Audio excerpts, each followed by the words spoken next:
Scott in Colorado, bringing the energy. I know it. You're up. Man, yeah. I mean, I'm going to be a little bit more docile on this one. Jason, I got goosebumps. I've had him the whole call. I mean, this has just been, I mean, it just touched on so much that encapsulates life, not business, not any one specific silo.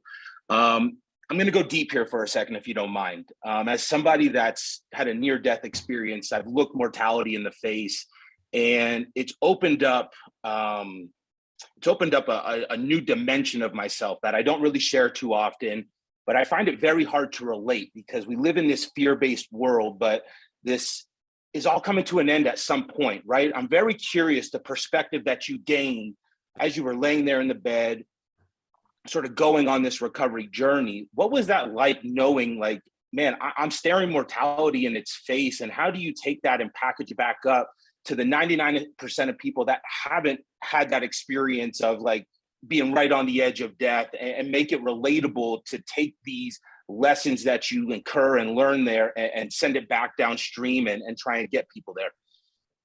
Yeah, it's just messaging. I mean, I try and do it all the time. And Scott, I appreciate I love deep conversations like this. I will try and just keep this short. At the end of the day, I try and convince people of two critical things. Number one, the only guarantee in this life is we are all going to die. We don't know when that's coming. Everybody lives like there is all this time in the world, and there's not. I don't think you should live in fear and be like, oh my God, I have to get everything done and I shouldn't sleep and I shouldn't do this or do that. I meet a lot of people that kind of have that mindset, and it's not, it's a balance. You know, nutrition, sleep, fitness, all key critical things that we need to do.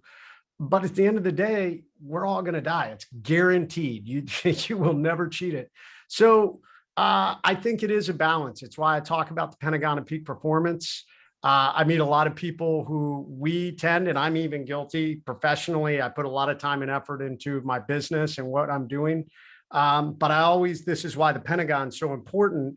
I check myself and say, you know what? I'm not putting enough time into my social leadership with my family, because who knows, man? I mean, I don't know when I'm checking out. I pray God is going to allow me to stay around. He's given me a couple close calls, and he's going to allow me to stay around till I'm 80 or something, but I don't know that. So convincing people that stuff is great. It's great to accumulate stuff, but Scott, I'm sure you know as well as I do. And I tell people this: when I was laying there dying, and I literally thought that was it. I thought I was checking out.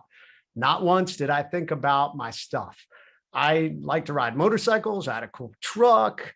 Not once did I, think, yeah, I wonder if my motorcycle misses me, or how much money do I have in my bank account right now? I wish I could check it one more time before I check out, so I could see what my final net worth is.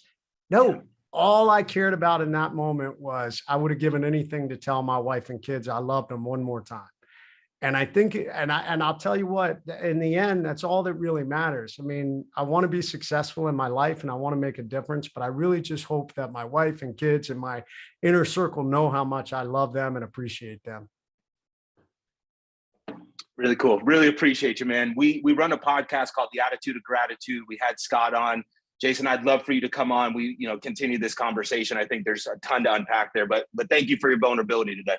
I'd be honored to be on. Kathy, would you be willing to give Scott my email? Love it. Thank you, guys. Done deal. Thank you.